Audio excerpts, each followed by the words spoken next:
చంద్రబాబు నాయుడు గారు సొంత పర్యటన నిమిత్తం వాళ్ళ ఫ్యామిలీ నిమిత్తం విదేశాలకు వెళ్ళడం జరుగుతుంది. అయితే ఇప్పుడు ఈ యొక్క వైసీపీ నాయకులు ఏమన్నారంటే చంద్రబాబు నాయుడు గారు విదేశాలకు వెళ్ళి దోచుకో విధంగా అక్కడ చీకటి ఒప్పందాలు చేసుకుంటానికి విదేశాలు వెళ్ళారు, పారిపోయారు, అక్కడ చీకటి ఒప్పందాలు చేసుకున్నారని చెప్పి ఒక ఎలిగేషన్ అయితే చేస్తూ ఉన్నారు. అంటే గతంలో ఏం చేశాడు కదా, అదే జరుగుతుందేమో అని చెప్పేసి ఆలోచన. గతంలో జగన్మోహన్ రెడ్డి స్పెషల్ ఫ్లైట్ వేసుకొని డబ్బులన్నీ కూడా తీసుకెళ్ళి అక్కడ దాచిపెట్టుకున్నాడు కదా, ఒకవేళ అది జరుగుతుందేమో అని ఆలోచన. చంద్రబాబు నాయుడు గారు వైట్ పేపర్, చంద్రబాబు నాయుడు గారు తెరిచిన పుస్తకం లాంటి వాడు. ఆయన మీద ఈ రోజుకి కూడా 10 రూపాయల అవినీతి చూపించలేరు. నువ్వు కానీ మీ నాన్న కానీ ఎవరైనా కానీ చూపించలేకపోయారు జగన్మోహన్ రెడ్డి. ఈరోజు ఆయన ఏదో పర్సనల్గా ఫ్యామిలీతో 2 రోజులు బయటికి వెళ్తుంటే దాన్ని కూడా మీరు రాజకీయం రాద్ధాంతం చేస్తున్నారంటే మీరంటే నీసులు ఇంకొకళ్ళు లేరు. అంటే ఆయన సొంతంగా వెళ్ళినా కానీ ఫ్యామిలీతో వెళ్ళినా కానీ రాష్ట్రానికి ఎలా ఉపయోగపడాలని చెప్పి అక్కడికి వెళ్ళినా కూడా ఇన్వెస్టర్లు కలుస్తున్న పరిస్థితి కదా. అంటే జగన్మోహన్ రెడ్డి ప్రభుత్వంలో ఉన్నప్పుడు లండన్ పోయి వచ్చేవాడు, అందరు కూడా లండన్ పిచ్చోళ్ళు అనేవాళ్ళు. మరి నువ్వు లండన్ పోయినందువల్ల 10 రూపాయల లాభం ఉందా? నువ్వు విదేశాలకి ఎన్నిసార్లు పోయి వచ్చావు, ఎన్నిసార్లు వెళ్ళొచ్చినందువల్ల ఎవరికైనా ఉపయోగం ఉందా? అసలు నువ్వు ముఖ్యమంత్రి అయిన తర్వాత జనానికి ఏమైనా ఉపయోగం ఉందా? నువ్వు ముఖ్యమంత్రి అయిపోయిన తర్వాత తాడేపల్లి నుంచి కిష్టాయపాలెం దాకా ఎంత మొత్తం కలిపితే 5 కిలోమీటర్ల హెలికాప్టర్ మీద వచ్చావే నువ్వు. మరి అది ప్రజాధనం దుర్వినియోగం, ఎవడికి ఉపయోగపడ్డావు? కాబట్టి జగన్మోహన్ రెడ్డి ఇలాంటివన్నీ మానుకోవాలి. ఇంకా నీకు 11 సీట్లు ఇచ్చినా సిగ్గు రాకుండా ఎలాంటి మాటలు మాట్లాడుతున్నావంటే జనం నిన్ను చెప్పులతో కూడా కొడతారు. అంటే ప్రస్తుతం మన రాష్ట్రానికి పెట్టుబడుల విలువ అయితే వస్తూ ఉంటుంది. అనేక కంపెనీలు మన రాష్ట్రంలో పెట్టుబడి ప్రయత్నిస్తూ ఉన్నారు. అంటే ఎవరైతే పెట్టుబడి పెడదామని ముందుకు వస్తున్నారో వాళ్ళ మీద కేసులు పెట్టడం, భయపడటం వంటివి గత ప్రభుత్వం వాళ్ళు అయితే ఎవరైతే ఉన్నారో వైసీపీ ప్రభుత్వం వాళ్ళు చేస్తున్న పరిస్థితి. ఇక్కడ ఒకటండి, గతంలో కూడా ఈ కియా అనేటువంటి ప్రాజెక్ట్ని అనంతపురం జిల్లా ప్రాంతాలకు తీసుకొని వస్తే అక్కడ వాళ్ళని బెదిరించాడు. అక్కడ వాళ్ళని బెదిరించి వాళ్ళని వెళ్ళే విధంగా చేశారు. అలాగే జాకీ కంపెనీ, అమర్ రాజా కంపెనీ, లూలు, వైజాగ్లో లూలు, ఇలాంటి కంపెనీలన్నింటినీ కూడా అతని జే ట్యాక్స్ కోసం వాళ్ళందరిని కూడా వెళ్ళగొట్టాడు. ఇప్పుడు ఏంటంటే జగన్మోహన్ రెడ్డి బెదిరిస్తున్నాడు, వచ్చేటువంటి కంపెనీల వారిని బెదిరిస్తున్నాడు. నీ బెదిరింపులకు దొడ్డు కూర్చున్న పిల్లగాడు కూడా పైకి లేకవడు, నీ బెదిరింపులకు చిన్న పిల్లగాడు కూడా లేచి నుంచోడు. అలాంటి విషయాలు నువ్వు జాగ్రత్తగా గుర్తుపెట్టుకొని మాట్లాడు జగన్మోహన్ రెడ్డి గారు.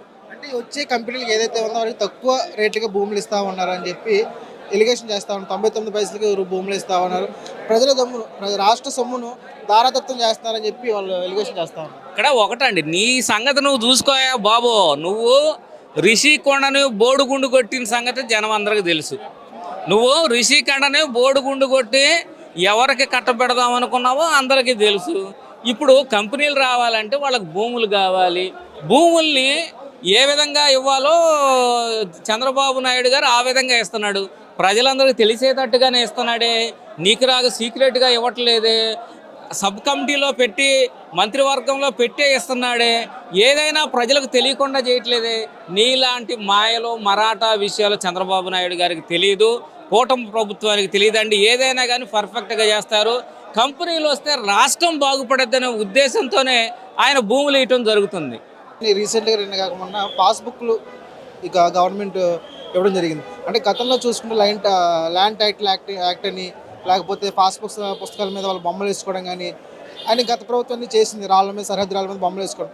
కానీ ప్రభుత్వం వచ్చిన తర్వాత ఈ పాస్బుక్ ఏదైతే ఉందో ఓన్లీ ప్రభుత్వం లోగో ఒకటి కనిపిస్తూ ఉంది తప్ప వేరే ఆర్బిటర్ లేకుండా చాలా సింపుల్గా ప్రజలకి అర్థమయ్యేటట్టు చేస్తున్నారండి. సో దానికి దీనికి వేరియేషన్ వ్యత్యాసం ఏమంటారు?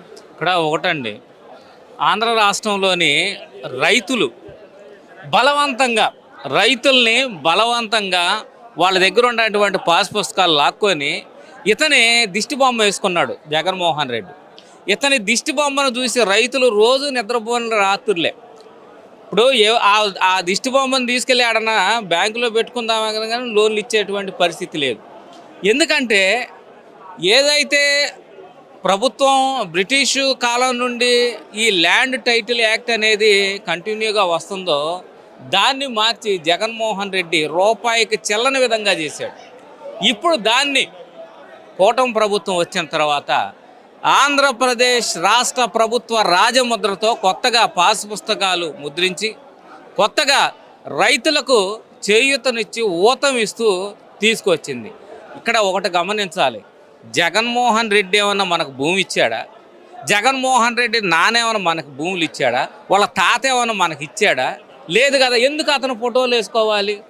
ఈ విధంగా ఆ ఫోటోలు పిచ్చితో రాష్ట్రం అంతా కూడా సర్వనాశనం చేశాడు. దాన్ని ఈ కూటమి ప్రభుత్వం వచ్చినాక సరి చేసుకోవడం సరిపోతుందండి. అంటే గత ప్రభుత్వంలో చూసినటువంటి పాస్బుక్లు కానివ్వండి, లేకపోతే ఎరువుల విషయంలో కానివ్వండి, ఏ విధంగా సరే రైతులకు సంబంధం లేకుండా చేసిన పరిస్థితులు, వాళ్ళకి ఇచ్చిన పథకాలే కానివ్వండి, లేకపోతే ఏదైనా వరదలు వచ్చి ఏమైనా మునిగిపోయిన పరిస్థితులు ఉన్నా కానీ రోడ్డు మీద స్టేజ్ వేసుకుని అక్కడి నుంచి దూరం నుంచి చూస్తున్న పరిస్థితి. అంటే గతంలో చూసుకున్నట్టు రైతులకు ఉన్న సపోర్ట్ కానీ ఈ ప్రభుత్వం కూటమి ప్రభుత్వంలో ఉన్న రైతు సపోర్ట్ కానీ ఏ విధంగా ఉందంటారు? అవునండి, ఇవాళ రైతుకి కూటమి ప్రభుత్వం వచ్చినాక చేయూతనిచ్చిందండి. వాళ్ళకి సమయానికి ఎరువులు దొరుకుతున్నాయి, గిట్టుబాటు ధరలు దొరుకుతున్నాయి, రైతుకు కావాల్సినటువంటి సంక్షేమం అందుతుంది. కేంద్ర ప్రభుత్వం రాష్ట్ర ప్రభుత్వం కలిపి ఇచ్చేటువంటి ఈ యొక్క సబ్సిడీ, ఈ లోన్లను కూడా వీళ్ళకి రైతుకు జగన్మోహన్ రెడ్డి ప్రభుత్వంలో రైతు కంట కన్నీరు పెట్టించాడు, రైతును ఏడిపించాడు, రైతును ఇబ్బందులు పెట్టాడు. ఈరోజు రైతులు హాయిగా ఉన్నారండి. అంటే మేము ఆర్బీఐ కేంద్రాలు కట్టాము, సచివాలయం ద్వారా రైతులకి త్వరగా ఎరువులు ఇచ్చామని చెప్పి, అంటే ఆర్బీఐ కేంద్రాలు కట్టినా కానీ నెల రోజులైనా 2 నెలలైనా సంవత్సరాలు కానీ డబ్బులు పడిన పరిస్థితి. ఇప్పుడు పంట పొలంలో ఉండగానే డబ్బులు రైతుల అకౌంట్లో పడుతున్న పరిస్థితి కదా.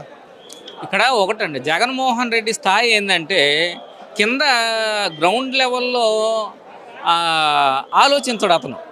జగన్మోహన్ రెడ్డి ఏంటంటే వాళ్ళ సొంత పార్టీ కార్యకర్తలకి నాయకులకి లబ్ధి చేకూర్చేలాగా ఆర్బీకేలు పెట్టాడు. దానిలో ఎవరుండారు, ఎవరింట్లో పెట్టాడు, ఎక్కడ పెట్టారు ఆర్బీకేలు, దానిలో ఎవరు పనిచేస్తున్నారు, ఎవరు ఉంటున్నారు, ఇది అందరికీ తెలిసిందే. ఆర్బీకే అని పెడతమే కానీ రైతు సేవ చేసిందే లేదండి. ఆ ఆర్బీకే కేంద్రాల్లో కనీసం గుప్పెడు యూరియా కానీ గుప్పెడు ఎరువులు కానీ అక్కడ దొరకలేదండి. కేవలం నామకే వాస్తి ప్రకారమే అక్కడ జరిగినాయండి. అంటే మేము ఆర్బీఐ కేంద్రాలు కట్టాము, సచివాలయం ద్వారా రైతులకి త్వరగా ఎరువులు ఇచ్చామని చెప్పి, అంటే ఆర్బీఐ కేంద్రాలు కట్టినా కానీ నెల రోజులైనా 2 నెలలైనా సంవత్సరాలు కానీ డబ్బులు పడిన పరిస్థితి. ఇప్పుడు పంట పొలంలో ఉండగానే డబ్బులు రైతుల అకౌంట్లో పడుతున్న పరిస్థితి కదా. ఇక్కడ ఒకటండి, జగన్మోహన్ రెడ్డి స్థాయి ఏంటంటే కింద గ్రౌండ్ లెవెల్లో ఆలోచించడు అతను. జగన్మోహన్ రెడ్డి ఏంటంటే వాళ్ళ సొంత పార్టీ కార్యకర్తలకి నాయకులకి లబ్ధి చేకూర్చేలాగా ఆర్బీకేలు పెట్టాడు. దానిలో ఎవరుండారు, ఎవరింట్లో పెట్టాడు, ఎక్కడ పెట్టారు ఆర్బీకేలు, దానిలో ఎవరు పనిచేస్తున్నారు, ఎవరు ఉంటున్నారు, ఇది అందరికీ తెలిసిందే. ఆర్బీకే అని పెడతమే కానీ రైతు సేవ చేసిందే లేదండి. ఆ ఆర్బీకే కేంద్రాల్లో కనీసం గుప్పెడు యూరియా కానీ గుప్పెడు ఎరువులు కానీ అక్కడ దొరకలేదండి.